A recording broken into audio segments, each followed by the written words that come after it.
Nous sommes tous des génies.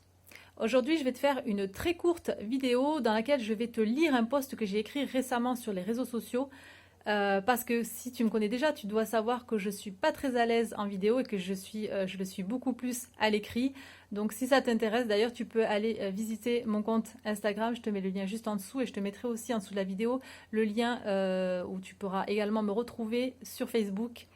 Et voilà, donc je vais te lire ce post-là. Donc au début, j'avais mis une citation d'Albert Einstein qui était: tout le monde est un génie, mais si on juge un poisson sur sa capacité à grimper à un arbre, il passera sa vie à croire qu'il est stupide. Cette citation est tellement représentative du système scolaire actuel. L'école est construite sur un rapport de force et de comparaison, de hiérarchie et de conflit. Chaque enfant est différent, chaque personne est différente. Par exemple, l'une va être excellente en natation, tandis que l'autre ne saura pas nager.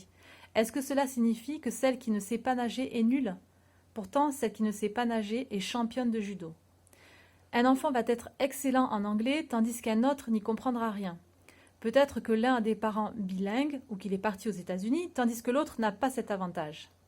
C'est pour ces raisons que la comparaison ne devrait même pas exister.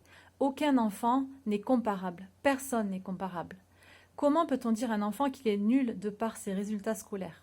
Comment peut-on dire à un enfant qu'il ne réussira pas parce qu'il a de mauvais résultats dans des matières qui en réalité ne représentent pas la réussite, dans un système qui fausse la définition de l'intelligence?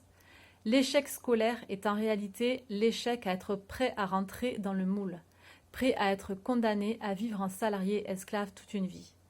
C'est pour cela qu'ils l'appellent ainsi. C'est pour cela que ça ne leur plaît pas, parce que ça ne va pas dans leur sens, parce qu'on a échoué à leur formatage.